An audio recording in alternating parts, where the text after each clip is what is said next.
இன்றைய தலைப்பு செய்திகள். தமிழக அரசியலை புரட்டி போடும் விசில் சத்தம். விஜய் என்னும் தனி ஆளுமை. தமிழக அரசியல் களம் இன்று ஒரு மிகப்பெரிய மாற்றத்தை நோக்கி நகர்ந்து கொண்டிருக்கிறது. இதுவரை நாம் பார்த்த அரசியல் பாணிகள், தேர்தல் யுக்திகள் என அனைத்தையும் உடைத்தெறிந்து ஒரு புதிய பாதையை உருவாக்கி வருகிறார் தமிழக வெற்றி கழகத்தின் தலைவர் விஜய். திமுக மற்றும் தேவக, இதுதான் இப்போது தமிழகத்தின் ஹாட் டாபிக். ஊடகங்களின் விமர்சனங்கள் ஒருபுறம், எதிர்தரப்பினரின் கிண்டல் மறுபுறம் என இருந்தாலும் எதற்கும் அஞ்சாமல் தனது இலக்கை நோக்கி பயணிக்கும் விஜயின் அரசியல் வியூகங்கள் குறித்து இந்த சிறப்பு செய்தி தொகுப்பில் விரிவாக பார்ப்போம். இலக்கு ஒன்றே, பாதை மாறாத பயணம். தமிழகத்தின் பலமான கட்சிகள், நீண்டகால ஊடக பாரம்பரியம் கொண்ட அமைப்புகள் என அனைத்தும் விஜயின் அரசியல் வருகையை தொடக்கத்தில் நகைச்சுவையாகவே பார்த்தன.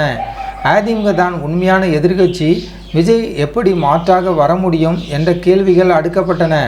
ஆனால் விஜய் தனது நிலைப்பாட்டில் துளியும் பின்வாங்கவில்லை. அவர் முன்வைக்கும் முழக்கம் மிக தெளிவானது. திமுக ஒரு தீய சக்தி, தேவக ஒரு தூய சக்தி. சீமான், அதிமுக, கம்யூனிஸ்டுகள் என பல தரப்பிலிருந்து கடுமையான விமர்சனங்கள் வந்தபோதும் விஜய் அதற்கு எதிர்வினையாற்றுவதில்லை. தனது ஒரே இலக்கு திமுக மட்டுமே என்பதில் அவர் காட்டும் உறுதி அரசியல் விமர்சகர்களையே வியப்பில் ஆழ்த்தியுள்ளது. உடைக்கப்படும் தேர்தல் மரபுகள். விஜய் பின்பற்றும் தேர்தல் நடைமுறைகள் மற்ற தலைவர்களிடமிருந்து முற்றிலும் மாறுபட்டவை. அவர் ஏன் தனித்து தருகிறார்? இதோ அதற்கான காரணங்கள். ஊடக மௌனம். வழக்கமாக அரசியல் தலைவர்கள் ஊடகங்களை சுற்றி வருவார்கள். ஆனால் விஜய் ஒருமுறை கூட ஊடகங்களை சந்திக்காமல் அவர்களை தன்னை நோக்கி திரும்ப வைத்துள்ளார். இன்று எல்லா விவாதங்களிலும் விஜயின் பெயரே ஒலிக்கிறது. மக்களுடன் நேரடி தொடர்பு.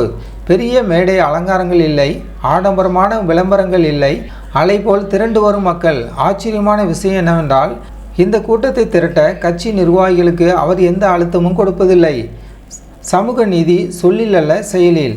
அரசியலில் சாதி மற்றும் மத வாக்கு வங்கி என்பது தவிர்க்க முடியாத ஒன்றாக பார்க்கப்படுகிறது. ஆனால் விஜய் அதை அமைதியாக உடைக்கிறார். தனது கட்சியில் 30 பட்டியலின மற்றும் சிறுபான்மையினரை மாவட்ட செயலாளர்களாக நியமித்துள்ளார். 70க்கும் மேற்பட்ட வேட்பாளர்களை இதே சமூகங்களிலிருந்து களமிறக்கியுள்ளார். இதை மேடைகளில் சொல்லி ஓட்டு வேட்டையாடாமல், சத்தமில்லாமல் ஒரு சமூக மாற்றத்தை ஏற்படுத்தி வருகிறார். நான் ஜாதி மதத்தை விமர்சிப்பதில்லை, அனைவரையும் அரவணைக்கிறேன் என்பதற்கு அடையாளமாக அவர் கோவில், தேவாலயம், தர்கா என அனைத்து இடங்களுக்கும் பாரபட்சமின்றி செல்கிறார். தொண்டர்களுக்கு சுமையில்லா அரசியல். தமிழக அரசியலில் தேர்தல் என்றாலே போஸ்டர், பேனர், வாகன செலவு என கோடிக்கணக்கில் செலவாகும். ஆனால் விஜய் தனது தொண்டர்களுக்கு ஒரு விதியை வைத்துள்ளார். No posters, no banner, no மேடைகள். தேர்தல் நிதி வசூலிக்காமல் தனது சொந்த வாகனத்திலேயே வந்து மக்களை சந்தித்து விட்டு செல்கிறார். எந்த விதமான ஆடம்பரமும் இன்றி 234 தொகுதிகளிலும் உள்ள மூலை முடுக்குகளுக்கெல்லாம் தனது விசில் சின்னத்தை கொண்டு சேர்த்துள்ளார். 234 தொகுதிகளிலும் ஒருவரே வேட்பாளர்.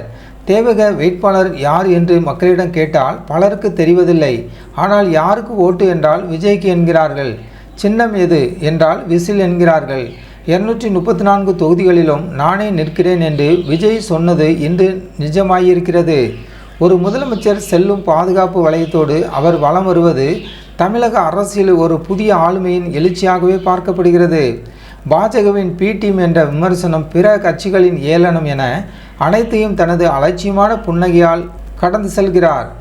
இந்த தேர்தல் வரலாற்றிலே ஒரு சினிமா நட்சத்திரம் இவ்வளவு குறுகிய காலத்தில் மிக குறைந்த செலவில் இத்தனை பெரிய அரசியல் தாக்கத்தை ஏற்படுத்தியது இதுவே முதல் முறை. திமுக மற்றும் தேவக என்ற தொடங்கிய இந்த போர் இன்று தேவக மற்றும் அனைத்து கட்சிகள் என்ற நிலைக்கு தள்ளப்பட்டுள்ளது. விஜய் இந்த அமைதியான புரட்சி வாக்குப்பட்டியில் எந்த மாதிரியான மாற்றத்தை கொண்டு வரும் என்பதை பொறுத்திருந்துதான் பார்க்க வேண்டும். இது போன்ற கூடுதல் செய்திகளை உடனுக்குடன் தெரிந்து கொள்ள நமது ஜனநாயகம் டிவி சேனலை சப்ஸ்கிரைப் செய்யுங்கள்.